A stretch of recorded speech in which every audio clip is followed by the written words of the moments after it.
may hapon sa tanan and lain na po ning episode sa atong overtime. And wow, atong mga topics karon murag ako na kabalaka ani kay wako kasabot ug sa baning plano ni Maricel. Pero bitaw, seriously, we will be covering many topics, both here and outside Cagayan de Oro. And of course, we hope you'll stay with us for the next hour or so for our overtime. Again, welcome everyone. Yes, thank you very much, Attorney. And tinod ka na mga igsoon, daghan sabang atong pwedeng isgutan. But syempre, anything that impacts our lives, matag adlaw, no? So, siguro din hita magsugod sa sugar. Ayan, grabe, tamis kaayo, sir, ang atong isgutan karon. Asukar man. Nga naman, kay muragapila kaayo ang mga tao karon sa mga distribution centers sa soft drinks. Lagi, wag yun. Minus yun ang supply sa sugar. And that's nationwide. That's nationwide. And of course, daghan ang kinahanglan sa sugar. Tibok nasod, no? Siguro we can classify kini mga gamit sa sugar into two main groups, no? Ng consumers, like you and I and everybody, and kini mga industrial users, no? Mga dinagko ang konsumo ani sel. And of course, naaman tay sugar production sa atong nasod, no? And but I think we are a net importer of sugar. Although na ay mga sugar production, bisan din sa ato, Northern Mindanao na, Bukidnon, Batangas, of course, Negros Occidental, and some other parts of the country, you know, but we had been, for some time, a net importer of sugar. And of course, as the economy has grown, as the population has likewise multiplied, the consumption of sugar has also increased. But the number of hectareage kayutaan nato nga dedicated sa sugar had not grown accordingly, no? So ang atong production halos pare-pareho ra kung na may increase minimal compared sa increase sa population, increase sa consumption. So, all the more sakang ato importation. And now, kung kini, no, ang importation is an activity that requires government approval. And kinsa ba sa gobyerno ang ga-approve sa importation sa sugar? Principally ang Department of Agriculture through the Sugar Regulatory Authority. And ang Sugar Regulatory Authority is an agency of the Department of Agriculture. And then, of course, ang importation na ay mga import duties that are being paid. Yeah, no? Now, technically, dapat, no? So, muagi ka na sa Bureau of Customs and so on, no? Now, I think ang Maricel, ang rason nga nung aning natay shortage kay there had been delays in the grant of authorization to import, no? So much so nga doon ay nahitabo, I think last week, na gigawas, an authority was issued on behalf of the Sugar Regulatory Authority that was withdrawn. And in fact, it was alleged na katong authority was not approved, no, by no less than the executive secretary. in the hearing dito sa Senado, no? So, pero the fact is na ay mga importations every now and then. Now, pero obviously na ay delays and I would not want to say it, pero it would seem to me nga kanang manginana nga mga sitwasyon, Sel, regularly happen during changes of administration. No, kay siyempre ang normally kanang mga ahensya coterminous position man diha, no, unless the law fixes the term of office of the directors. So muna nga what made it worse kay walay secretary na gi-appoint si Presidente sa Department of Agriculture. And I think muna ni ang usa sa mga resulta sa gaps or glitches, if you will, as a result of the administrative, call it, shortage. No? So, bugat nga problema. But I think ang SRA na bagong gi-appoint ng mga members, and then I think the President has silently mobilized itong mga undersecretaries sa Department of Agriculture. One good source of, I would say, hope and assurance is diha sa mga undersecretary sa Department of Agriculture na si Undersecretary Panganiban, who is the senior undersecretary. Actually, he was secretary before. I think sa panahon ni Cory, or if not kang Pinoy, no? But naagi hapon siya as undersecretary. I think he would play a very crucial role ani. I don't know unsay plano ni Presidente, but certainly I think I would say medyo bitin, and I would add inadvisable na siya mismo ang act as Secretary of the Department of Agriculture. No, mas maayo man gyud unta nga naagid say secretary niya, someone he trusts and someone who's in whom the President can repose his trust and confidence, no. Pero mo lagi ang kuno gud nato sel, ang Presidente is the head of the executive branch. Yeah. And the executive branch covers virtually everything except the judiciary and the legislature. And talking about the legislature, mao kana ang Senado o lower house. That's it. Talking about the judiciary, mao kana ang Supreme Court and all the inferior courts, no? Of course, i-add na nimo diha ang constitutional commissions, ang COMELEC, COA, etc., no? And then BSP, mo ni mga independent bodies, no? Pero all the rest are under the office of the President, no? So it's really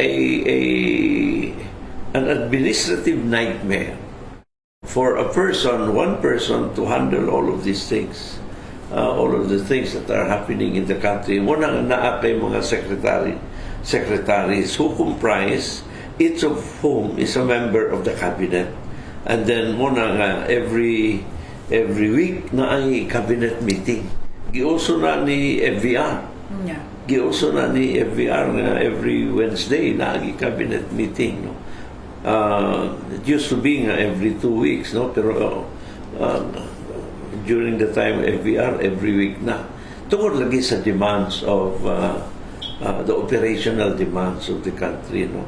So, lisod kayong kaya ang Department of Agriculture is one of the largest departments in the entire bureaucracy. So, dagang kay ahensya diha. Now, listen kayong presidente ka na, you talk to all of the cabinet secretaries and listen to the report. And then ikaw sad, as Secretary of Agriculture, you have to attend to all of these agencies. No? So, I hope that the President has already identified somebody to lead the Department of Agriculture. Yeah, so that's on the administrative side, sir, no, nga issues. But on sa sugar industry, how long do you think this will, occur nga problema sa Pilipinas given the situation at present? Like I said, sa akong premise, we are a net importer of sugar, and it's not wrong to be an importer. It's not wrong, no. In fact, labi na kung ang cost sa pag-import is cheaper than your cost of production, no. And of course, we have had a long history of unrest diha sa mga sugar plantations, no. And very challenging na, no. And then na patong land reform, unang naay mga periods where kay ang atong klima sa nasod pwede man sa sugar production, sugar planting, no, pero ang labor situation, ang I would say circumstances dili kayo favorable because of some conflicts and some sensitive issues. Of course, di na ito malimtan ang root causes sa insurrencia, bisan katong hukbalahap, no, sa Pampanga and dito sa Luzon, daghan niya na trace the roots dito sa sugar plantations, no. Muna nga challenging yun.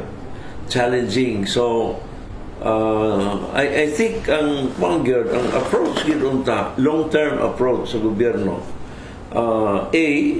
sa production pangitaan gyud paaging masustain ang imong production ug ma-improve nimo, kay dili man ta kali sa Dios, although naay mga typhoons nga gaagi, pero generally kining mga sugar producing regions nato lahutay man, no. So ang question lang diha is maayo ang sugar production industry generally and sustainable siya.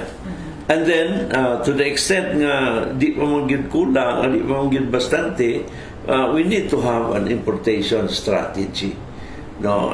Ang problema diha o lagi naay mga unscrupulous and personalities nga gusto Maricel daghan diha mga atong kabalakan nga sa mga scenarios. Now, scenario number 1, ang worst case scenario is smuggling becomes prolific. That's the worst case scenario. Smuggling of sugar, or for that matter all goods, nahimo nang unchecked by the authorities. Dubli na to panta diya, lugar mo nang muna akong moingon nga that's the worst case scenario. Unsay mga implications yan? Number 1, walay customs duties nga pagabayaran, so the government loses the revenues, needed revenues that the importation generates, no. Ay kaduha, it competes unduly with the local production, with the local producers.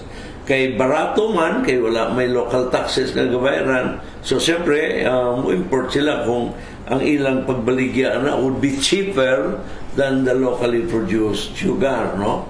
So dubli ang igo.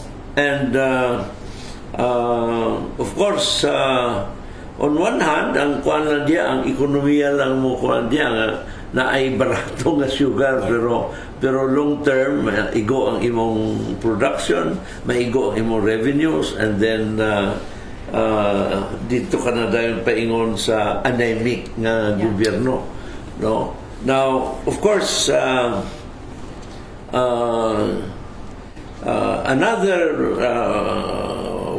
another situation that we don't want to happen is the authorization to import becomes discriminatory or is premised on connections. No, kinsa tong konektado, then they'll have priority sa importation. Now, ang problema diha, medyo naay monopoliya. Yeah. Basta inana ang sitwasyon nga naay pabor-pabor, monopoliya is a natural result. No? Na-mention mo, sir, during the SONA, nga imong gi-expect unta nga may isgutan ang smuggling. Lagi, I was asked by one of the media men din sa Cagayan de Oro, before the SONA of the President, I was asked kung what were the... One thing is that I wanted to hear for Cagayan, for Mindanao, and for the country. Sa SONA. Now, SONA covers so many topics, no? Anything under the sun, pwedeng pag-usapan sa SONA yan. What I wanted to hear for Cagayan de Oro is kanang ang atong chance nga, ang atong Serid in San Simon becomes Mindanao counterpart of RITM and San Lazaro. I think we got it when the President said na ang CDC, Center for Disease, and then i-spread out ang mga specialty hospitals. Yes. So katong atong gibuhat, gidonar nato sa ang 2.5 hectare property to NMMC, and including the building that we constructed together with the equipment worth mga 180 million. That was the right move towards that direction. For Mindanao, I would have wanted to hear the President talking about the peace process, unsa ang supporting the peace process and pursuing the peace process. Now, wala na niya gisampit, pero I'm sure na agyapon sa plano diha. Hopefully, he would do so in the near term. Posible, wala na niya gisampit kay siguro he wanted to get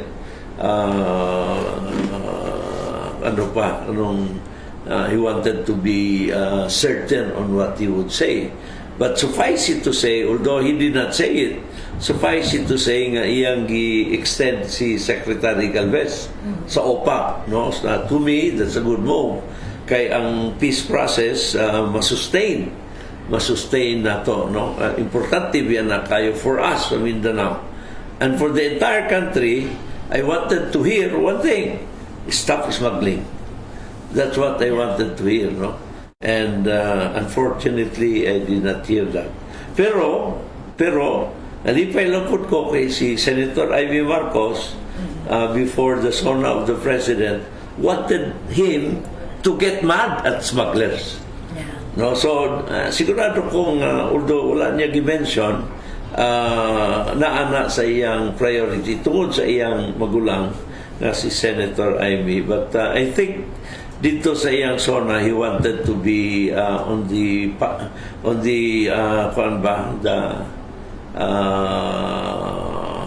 promotive side siya, or promotion.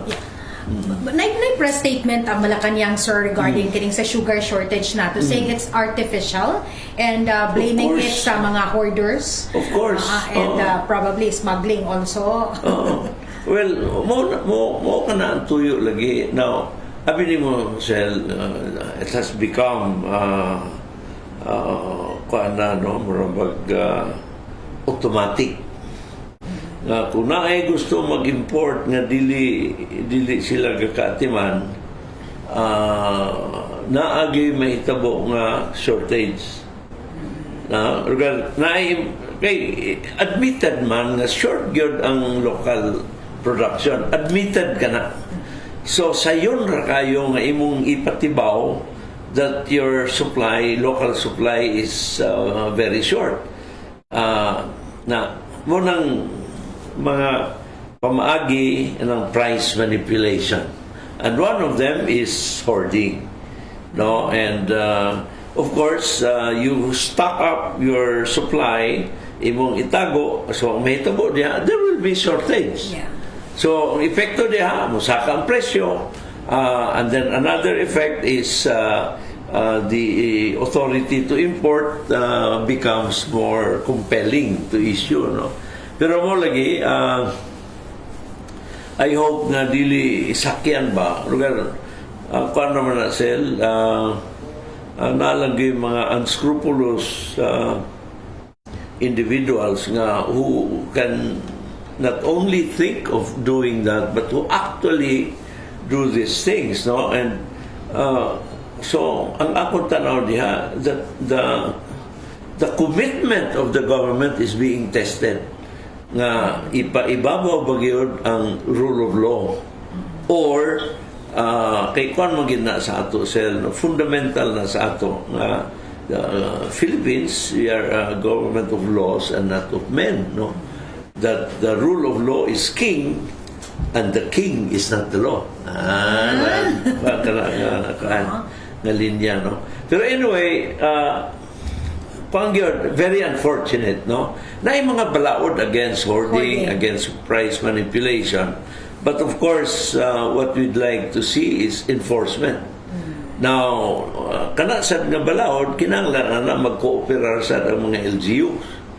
And kay kanang hoarding, they can be detected na naaman sa ikuan na sel ang Department of Agriculture, Sugar Regulatory Authority, kay baluman sila sa mga players sa sugar industry.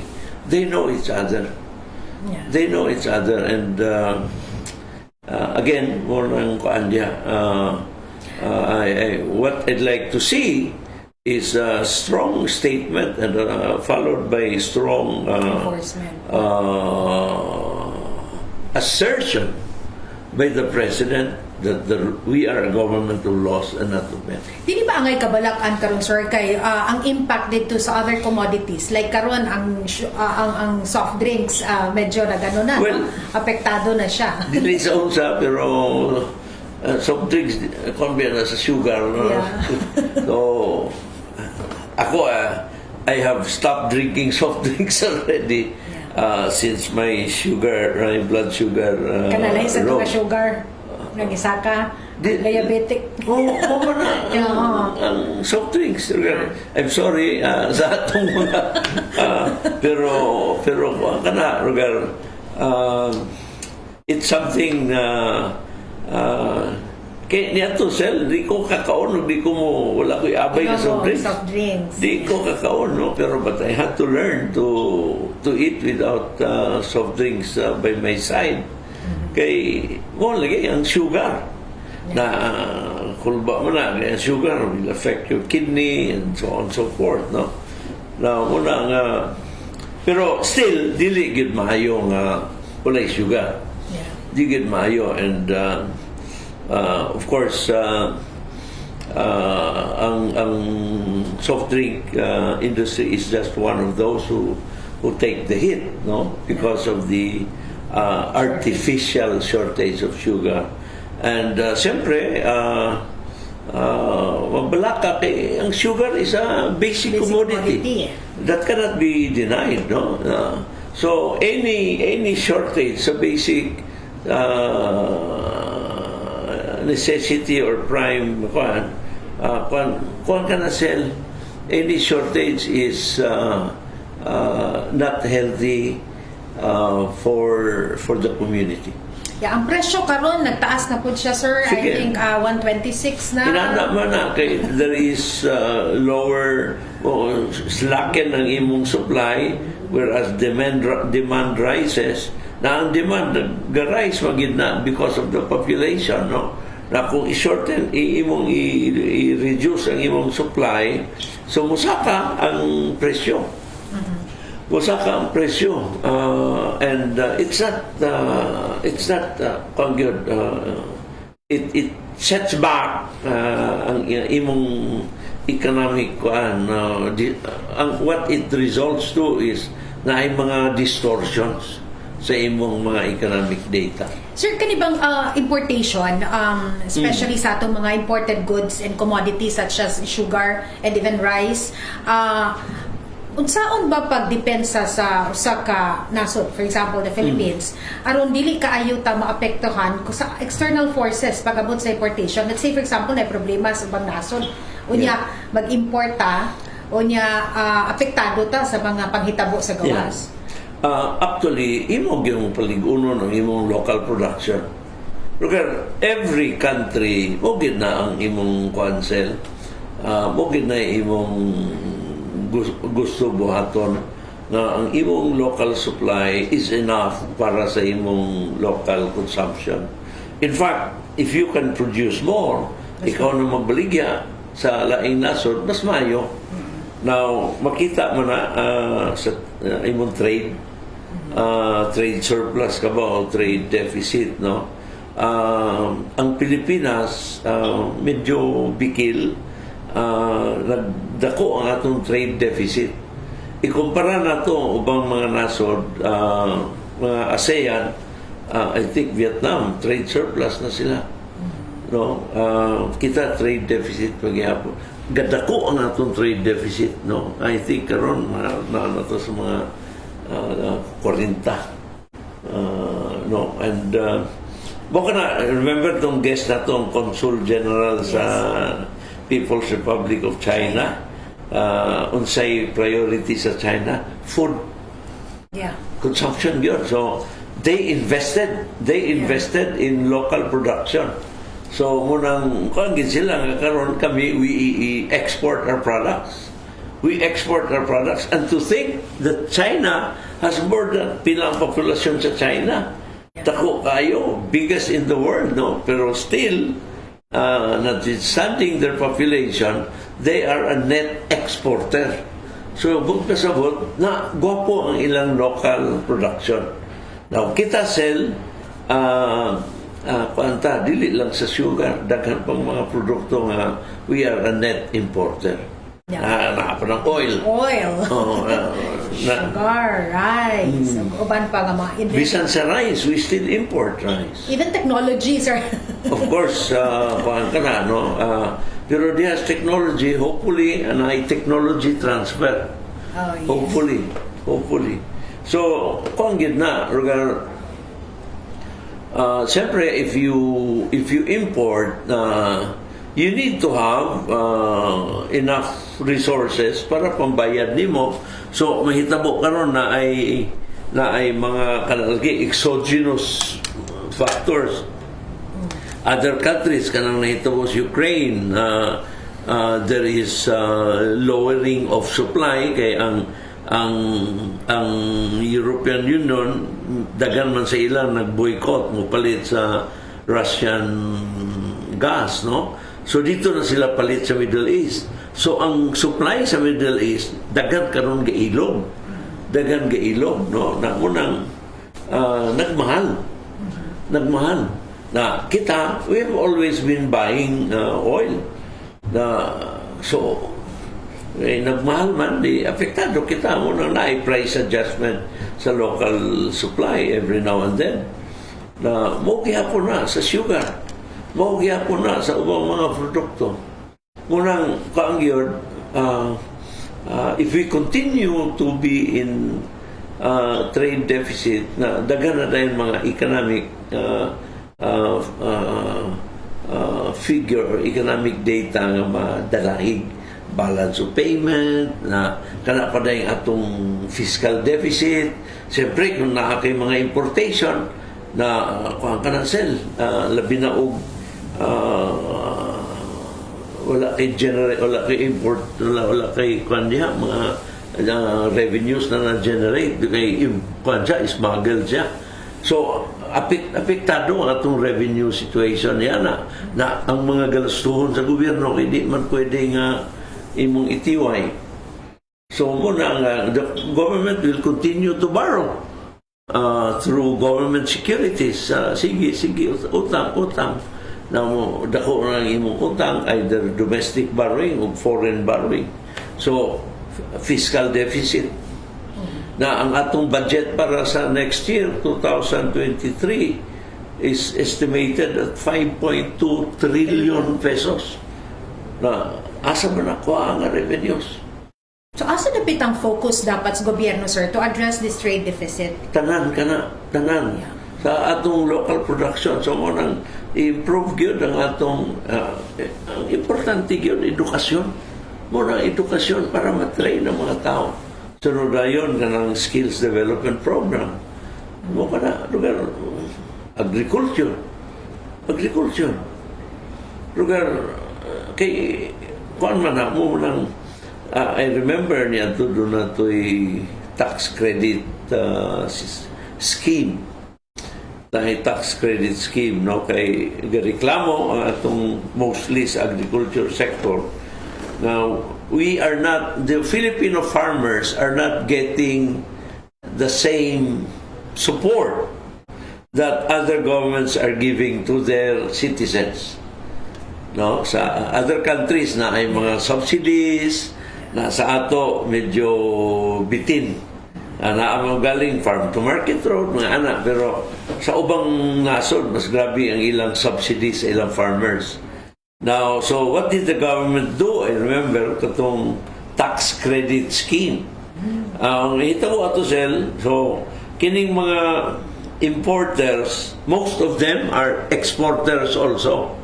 Mo import sila sa raw materials and then ilang i-manufacture and then katuda yung ilang produkto pwede nilang i-export sa gawas.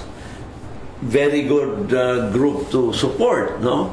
So, munang na ay tax credit scheme. What it meant was, mo-import sila, mubayad sila import duties sa customs.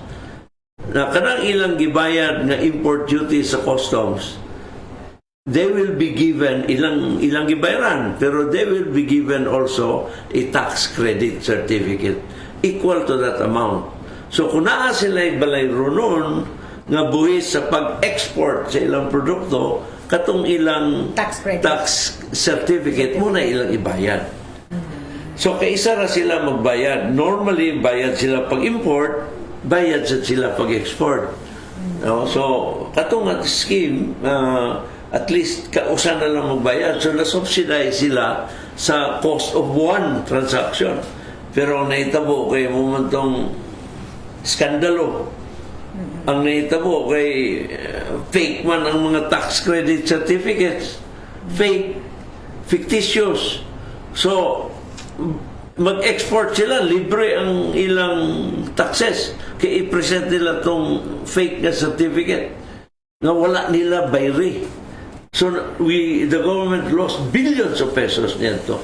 Yeah. Tax credit certificate. Imbis nga naay suporta para sa local producers, alkansi ng gobyerno kaduha. Bukan na sila mga munang importante gid kayo ang rule of law.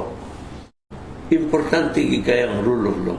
Nahisgutan nato ang local production, no? Kaganina nagsugod ta sa sugar, and on the national scale nahisgutan sab nato ang dapat unsay focus sa gobyerno. What about sa local, sir?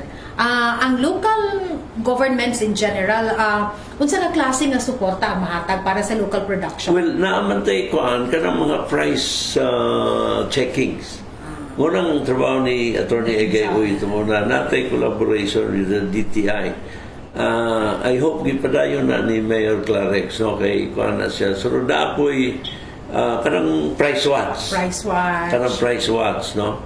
And generally, sa akong obserbasyon din sa Cagayan de Oro, ang atong mga those who serve the public, gasubay man sa regulasyon, pero kinalan imong bantayan para walay mga... Kaya siyempre, kung na ay na ay uban nga mo palusot, ang uban sad mainggan yung nakalusot na kami sa diay. Not because gusto nila magpalusot, pero kung nakita nila ang uban pwede di makalusot, sila sad magunaw na kami di man palusot. So you have to be fair in the application of the law. Besides, sir, ang mga national government agencies, naapod ni sila daghan ng mga programs. But kinahanglan lang siguro ma-connect dito sa mga tao. DTI, DA, tanan ka na sila yung mga collaboration with the city government, no? Ang importante lang diha is siyempre tutukan lang yun. Tutukan. Every now and then, if you remember, kanang atong grupo ni ato gyud labi na ka ng mga gikas baha naimbahan, all that pasiyuhan gina nila bisan katong height sa pandemic. Kuang gyapon na gibantayan gina kayo kay kuan ka na sel kanang price manipulation is a crime. It's a crime, and how kuan dagan pa maagi to violate the crime, and one of them is hoarding, another is kanang cartel, no? And these are punishable with imprisonment, with fine, and even with revocation of their licenses. Yeah. In fact, I think dinis ato ang going back sa atong soft drinks, ang isa ka soft drinks nga distribution na doon sa Misamis Oriental, medyo gani karon ang mga mamalitay gapangita gyud sa supply. Naundang ba ang trabaho wala sa man, I guess not, but wala man tingali, pero in some factories sa uban nga mga kay abi ni Maricel, sa mga lugar. I was governor of Misamis Oriental when the Villa plant of Coke was opened, no? I think 2007 or 2008, and at that time already it was state of the art, and it has managed to keep on top, no? At the time, I remember very distinctly, I was briefed kay ang iyang capacity is say 1 to 8, no? Muna ang iyang full capacity of the plant kung mag-function siya. Pero at the time, taman sa 3 pa lang ang iyang operation. So, naapay 5 mo graduate pa na. Now, I recently asked, na sila sa 7 or 8, I think, no? So, gisaka ang production diha, gisaka ang kanang plant. I remember very distinctly that was ang overall plan sa Coke niya na is kanang plant will be the main source of all Coke products in the whole of Mindanao and the Visayas. Yes. So strategic ang ilang plant diha sa Villa. Yes. Hello to Sir Eddie Moreno. Hello from LA. Very interesting topics na put for the people as usual. And then from Kurt Dael Mahino Olita, ibali siguro ni. Maayong hapon ninyong duha, mga idol. Ayan. From Doris Caralde Pacana, watching from Kauswagan. And of course, our guest na sa gawa, Sir Matt Makalagi. Ayan. From Mateo Makalagi. We wanted to talk to him also about kinaaman siya sa UMac. Yes. University of Makati, no? Pero siguro one of these days ato siya may imbita.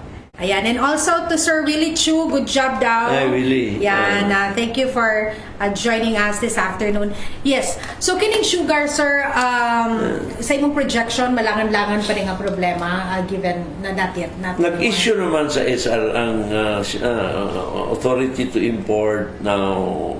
So, ang mga mata na akaroon diya sa SRA. And I think, ayuhon lang yun, pag dumala.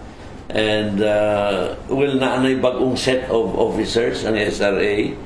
I think katong nag-issue sa authority last week, mga holdover kato nila. I think ang dia is coterminous. Yeah. No? And of course, mas maayo maging-unta basta ang inana coterminous position, the President should review para walay siyempre iyan na responsibility Munang ang philosophy sa coterminous position, admittedly, upon the end of the incumbency of the appointing authority, wala na po siya kay kuan man na siya, no? It's a question of trust, pero siguraduhon sa successor nga maayo sad ang iyang ibutang diha para dili ba magsakripisyo ang quality sa serbisyo. So na may mga coterminous positions that are retained precisely because maayo ang pagdala sa opisina. Do you think, sir, tungod kay crisis man, well, I think it's a crisis already sa sugar, no?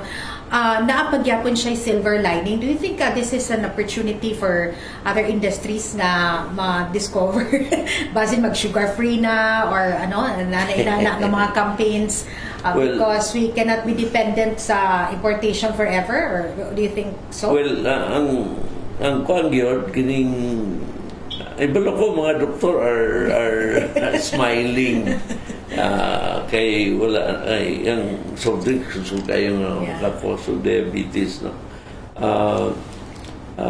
Pero siyempre kuan pagyapon, no, sugar based pagyapon. pero daghan pagyapon produkto ang kinalan sa sugar. And pero mo lagi na still ang sugar is a basic commodity, and the fact na kaya ni mong manipulate does not speak well of the government's being in control of the situation. Dapat the government should be in control. Sugar producing areas, sir, dili na sila pwede madugangan. Well, market forces na siya sel. Number one, do you have investors? Ang nibawaan ako ang sugar din sa Ato, and then Negros, and then Batangas, and then Pampanga na dihay mga Tarlac, no? Pero over the years daghang mga lugar that used to grow sugar canes, no, pero naundang because of problema sa sakada, problema sa weather, flooding, and so on and so forth, no. Pero ang akong obserbasyon gyud is ang availability sa sugar has been overtaken by the increase sa population and the non-availability of what used to be sugar production areas. So medyo magakadihado. Yes. So murag shortage gyud. Shortage siya, no? Now, whether the government would promote the local production of sugar can be done, and hopefully there will be investors. Kaya di masan maayong gobyerno ang magtanom sa sugar. The government has no business being in business. The government must pave the way for investors to find sugar planting productive. Or otherwise, keep on importing. Lisod gyud. Pangitaan ginagpaagi sel. Ang sugar sector has to be the fact remains lagi, like I said, na ang sugar production nato has dwindled, no. On the other hand, ang imong population has increased. Sugar production has dwindled, and so did the sugar hectareage. Sugar cane dedicated lands, no, nagminus po. So kinahanglan paghihapon. Ayan, no. Big supermarkets still at 70, whereas in some markets niabot nagbabintay 9. Ang presyo ay naanay gaabot og 126 lately. So I think mo na siya ang price monitoring sa atong sugar, and I think in the coming days tingali given unsay mga updates karon gikan sa Malacañang and gikan sa SRA, I think this will improve, no? Hopefully. Pero ang importation takes time, ha? Pero akong tanaw, we have seen the worst already. Akong tanaw. Hopefully. Kaya, kung panalitan wala na ni ma-address ni Presidente, he will be exposing himself to more problems. Imagine ang impact sa industries like bisag soft drinks na siya pero dagan bi trabante pod, no, kung mag-suspend of operations. That's something. Hi to good afternoon, Ma'am Cel and OSM watching from Barangay Poblacion 6, Balingasad. Best regards and take care. God bless. Edith Olano Sobrado. Ayan. Pagkada na sa kumangod ni Grace. Okay. So, nananaw sad sila din ha karon. All right. So, yes, atong mga friends nga naa karon nakiguban kanato. Regards ko diha sa uban. Kinsa? Wala lang din. Masila ay secret admirer na niya. Is watching man. Hi, hello. Kinsa na. Nalo ni secret ko itong amiga. Hello sa mga taga-Hitago, maayong no comment. Di ba siya ang lanitingog? Maayong hapon sa tanan nga naguban karon sa ato. Ayan, mga sweet kayo ang mga tao karon kay hisgutan nato ang sugar. Ayan, maghisgot na lang ta sa sugar, ha? Ayan. Kulbasan, diabetes ang kuha na. ang resulta sa diabetes, no? And of course, other products tingali, aside from soft drinks and dagan pagyapon ang, ang sa kuan gani, no, sa cakes, basta kay tanan nga mga lutuon kinahanglan paghihapon og sugar. May gani nga. Yung mag-domino effect Talking niya. about agriculture, ang may gani kay ang ASF medyo kuana, no? Nawala na gamay. Dako na kuan problema sa ASF. Pero kuan ba itong ASF? That was a problem that required decisive action. Kay tiyan mo na itong kaling. Grabe sa grabe itong calling requirement, no? And then of course ang compensation ako tanaw kali sa Diyos na handle, no? Tinabangay lang local o national government. Namunang kuan gitsel anything labinag ka ng mga problema kung dili minus ang teamwork sa national o local government, medyo mulinger gyud ang problema, mudako pa ang problema. Unang kinahanglan ginamati man forthright. So, forthright. Speaking of ASF, no, isa sa siguro gatan-ahon din na, sir, is ang mga dagko pod nga mga players nga into production of meat products, pork products, itong mga can. Pero kana sila generally safe man ang ilang mga plantations. Yes. Kaya may mga biosecurity measures. That is one good source of comfort na naapagay karning wala safe pa maigo sa ESF. Tungod na nila. Kay maayo man ang ilang kuan, ang ilang pag-handle sa ilang mga planta. Ang problema kanang mga backyard kuan, ang mga lamaw. Yes, lamaw. Katong mga swill. Swill na. Yung baboy. Oy, feeds. Oy, feeds. Feeds ang imong baboy karon. Adlo kayo na, sir. Oy, kung maglamaw kay mag-inot ka, maigo mo sa ASF. Lagi, pero doon ba pista sa San Martin, ha? Marang delikado na sa ang baboy. Maiiwag gini. Oy, dili, green. I think green zone pa ang area. Depende, I think Cagayan is still red, eh. And ayan, ang red pa ang Cagayan. Kano sa batong pista sa San Martin? November ba ito? Yeah, November pa man. November. Doon Possible na. Yan. Delikado sa usa ka baboy yan. Uy, grabe sa dang atong experience with ASF because that crisis came pag-abot gyud sa COVID pod. Dungan sa sila. Dungan na sila. Nauna lang COVID ka dyan. Kanauba lagi. Dayon pagkahuman, pag COVID naglisod na dayon ta pag-address kay katiman patas COVID, no.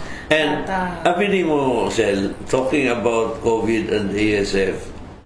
Ang test sa ASF RT-PCR gyapon. RT-PCR. Although lain lang dito sa RT-PCR. Lain lang ang reagent. So, I remember that time, ang Department of Agriculture, ang ilang RT-PCR naguba, no? So, we had to lend them the RT-PCR that we had stored for the city. Magkabaylo-baylo. Dili, ang makina, di man kay mga reagents naman. Pero wala yung problema. Ayan. Pero pareho ang philosophy is kay mo ba ng kaling sa tao, wala lay kaling tambalan lang. Vaccination lang. Lisod sa kaling. Lagi. Pero pareho ang contagious gyapon kayo ang ASF. Mo gyapon sa virus. Kulba kayo kay kaling simbako, Basta kay kaling. Lagi. Yeah, but of course, kani siya mga food products nato. I think Cagayan de Oro is still okay, and especially in Northern Mindanao, murag di pa man kay ta din na even sa sugar. Murag ang gapilahan, ang soft drinks lang naman ng mga tindahan. So wala na gagmay nga botilya. Wala na gagmay, pero still kumato ka sa mga department stores, naa pa man gihapon katong kay high grade man pud nang ila, sir. High grade na sugar. Doon na ko mayor ako nadunggan nagkuhan kay nagsira ang Coke sa iyang lugar. Abi na ako nganong Coke Zero undang na gyapon. O mag Coke Zero na lang kay na magyapon na sugar. Gamay lang. Gamay basta kay labi sa biya pa lang soft drinks, no, pero ako dugay na ko kan since siguro taon na ba? Yeah. Two things that I have stopped. Smoking and soft drinks. What about rice? Wala pa. Rice. Kanon. Usahay. Pero limit na yun. Kung napa si Dr. Mamo, in moderation pa na. In moderation.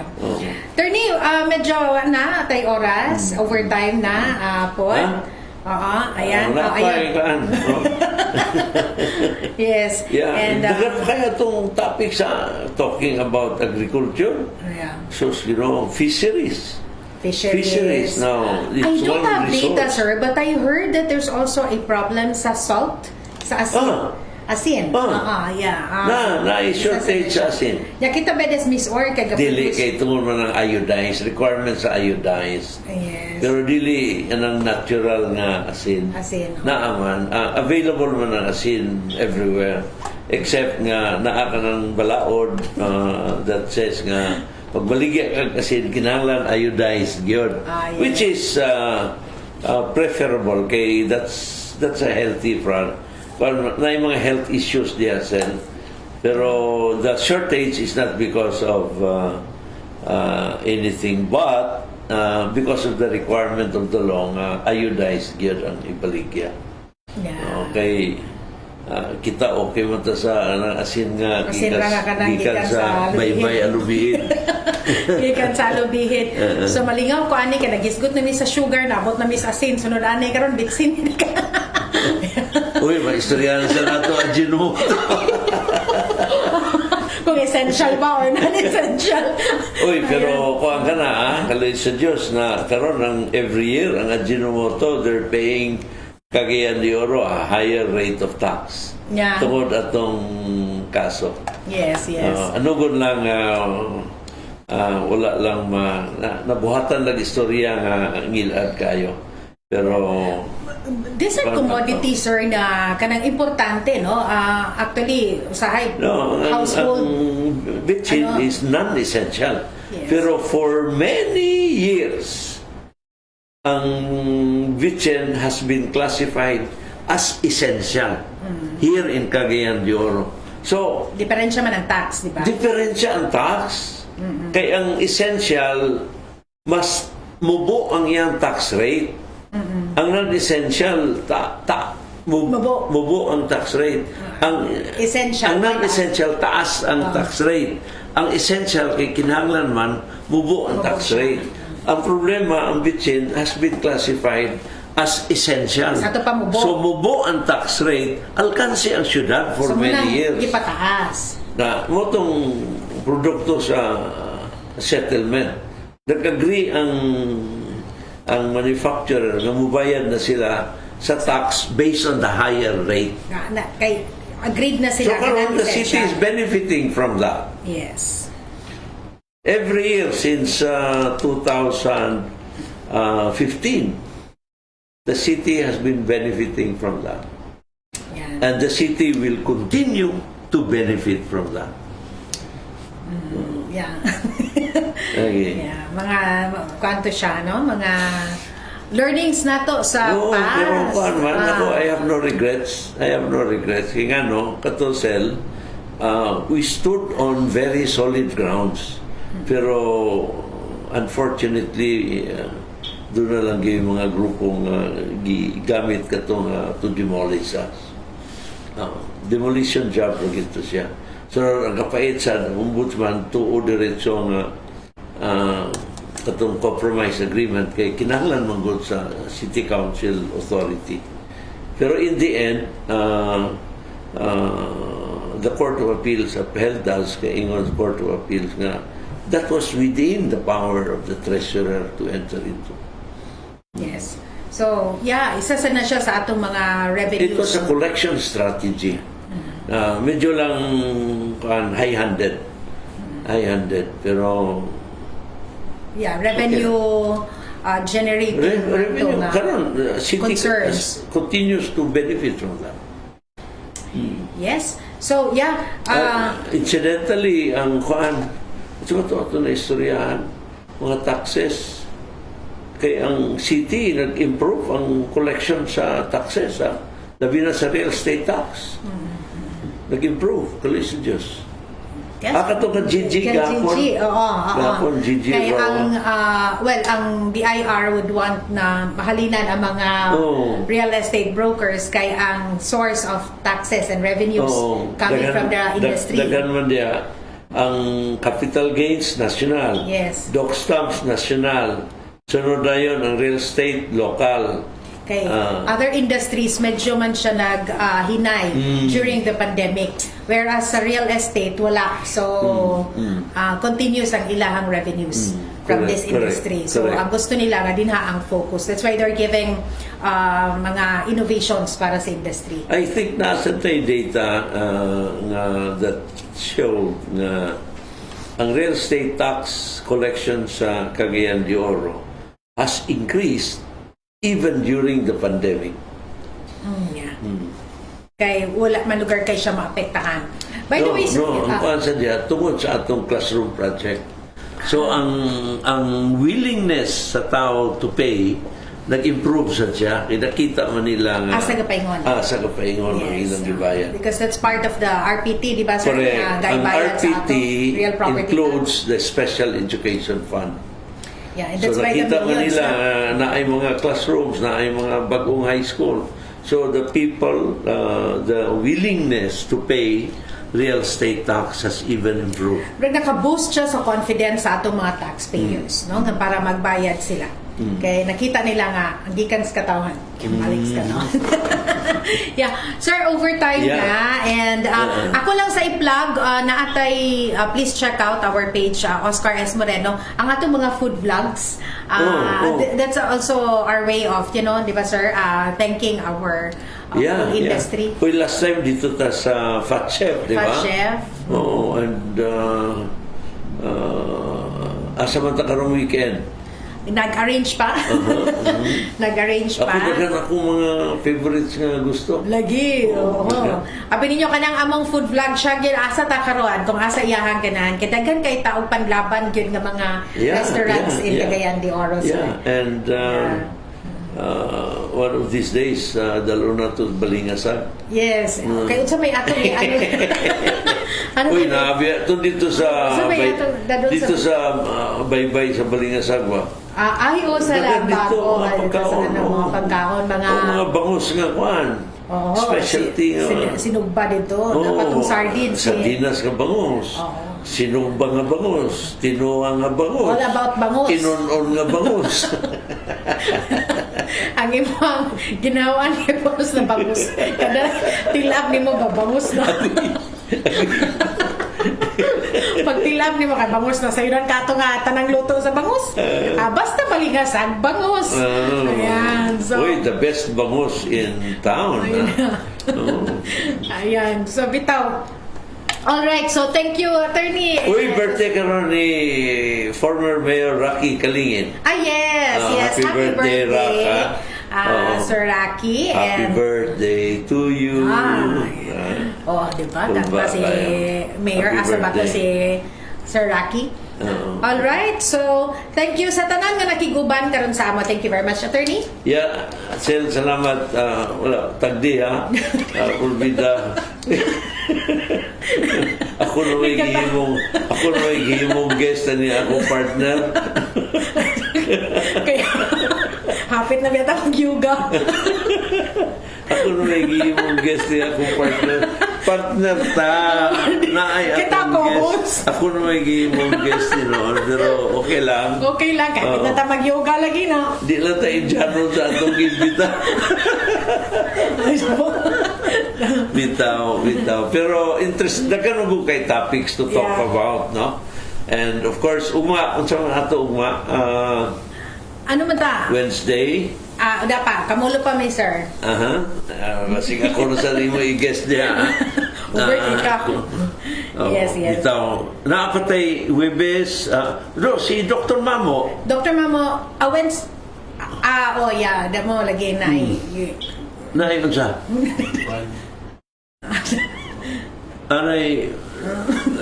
Naibisita. And then, but on Thursday, sila si Sir Ayi and si Ayi will talk about the peace process.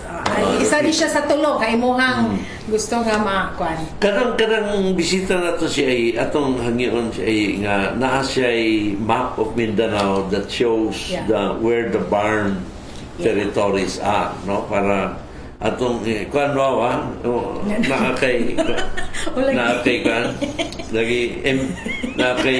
diya sa atong screen makita ang asa ang barn territories sa Zamboanga area, Tawi-Tawi, etc.